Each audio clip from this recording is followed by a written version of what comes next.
All right, so these are the notes on the circulatory and respiratory systems. I'm not going to take too much time on this, just main parts, main functions. But I'll give you a couple neat little gifs here.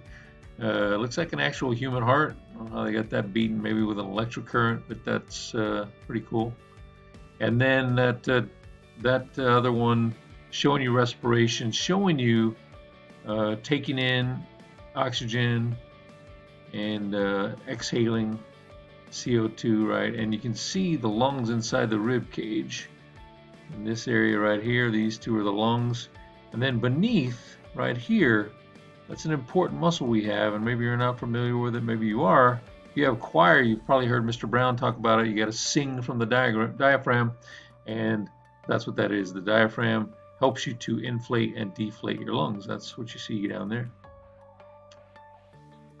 All right, so circulatory system, the parts. Got a heart, right? Blood vessels and blood. So the heart's obviously extremely important because it's the muscle that's pumping your blood all over your body. When you feel a pulse in your wrist or in your neck, it's because your heart is creating that pulse. Every time it contracts, in other words, squeezes the blood out of it, it's creating that pulse. You have three types of blood vessels: arteries, veins, and capillaries. Arteries carry oxygenated blood. In other words, after it leaves the heart, the blood is filled with oxygen, and your blood is delivering that oxygen to all your cells, because your cells need that oxygen. Your cells are also going to be getting rid of CO2 and some water, and so your blood is also carrying those things back, and the water, the excess water, gets taken to your kidneys. They make it into urine and get rid of it that way. That CO2 gets taken back to your heart and then pumped into your lungs, where you eventually exhale it. So you're taking in oxygen, it goes to your heart's pumping that oxygenated blood out. Then you have deoxygenated blood coming back in your veins to your heart. See this big blue blood vessel right here? That's a big vein. This yellowish looking one is the aorta. That's the big artery that comes out of the heart. So oxygenated blood coming out of there and going different directions. Deoxygenated blood coming back to the heart. So veins and arteries different in that way. And then you have capillaries. Those are tiny little blood vessels that carry, sometimes they're so small that just single file blood cells traveling through them. But they're all over your body, carrying blood back and forth through arteries and veins. And then finally, of course, blood is part of the circulatory system. So those are the three main parts, not just red blood cells, but white blood cells, platelets, plasma. Those are all the components of blood. So the functions, right? Circulatory system is kind of the delivery system. So it's carrying the goods, carrying away the bads. So carrying oxygen and nutrients to the body cells, and then carries away wastes like I talked about before, water and CO2. And then helps fight disease and infections, because those white blood cells, those platelets, those are really important in helping to fight disease and infection. White blood cells roam your body looking for foreign invaders like different bacteria or viruses, and they attack them, mark them, build up your immunity to those particular viruses or bacteria. And then your platelets, if you get a cut, you're going to start to bleed, right? Well, platelets prevent you from bleeding out, from bleeding to death, basically, because that's what helps you to form a scab.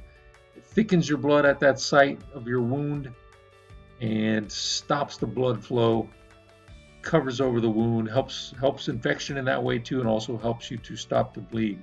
The platelets are important for that.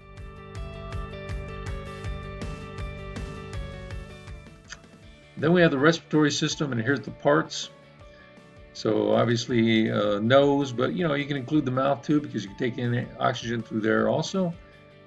And so nostrils included there, and the pharynx is just a fancy word for your throat. The larynx or your vocal cords. The trachea is actually the technical term for this, what we call the windpipe. So in front of that you have your esophagus. Behind it, you have that windpipe and that trachea that carries oxygen to either lung. You see where it branches off here to left and right lungs. Those branches are called bronchi, and inside your lungs you have what are called bronchioles. So you have further branching inside each lung, and those lead to those alveoli. And I'm going to show you a close-up picture of that here. So those are the alveoli. These would be those bronchioles, right? So it's branching. You have a lot of blood vessels, right? These are those capillaries we were talking about. In fact, these alveoli, you have millions of them in each lung. They're so tiny, microscopic, in fact, and you have tons of these blood vessels surrounding in those little capillaries. That's where the gas exchange is happening.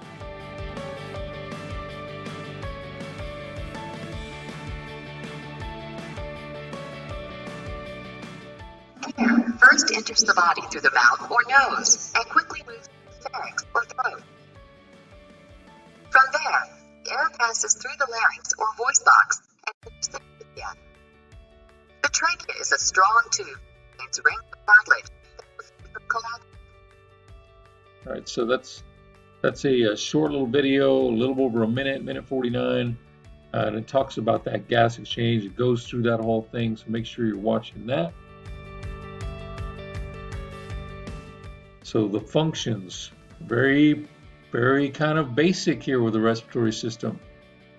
You're taking in oxygen, because we need that, and you're getting rid of CO2 because we can't hang on to that. Carbon dioxide is poison to us, so we can't be hanging on to that.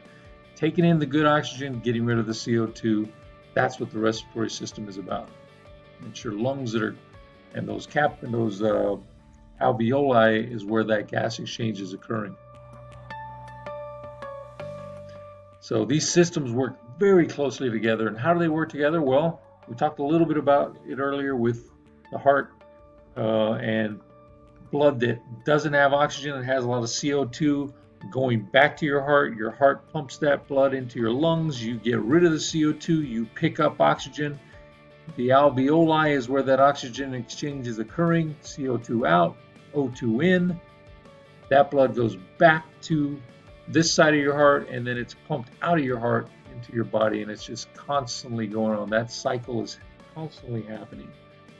With deoxygenated blood, releasing that CO2 in your lungs, and then oxygenated blood coming back to the heart and your heart pumping that into your body so that it can deliver the oxygen to your cells.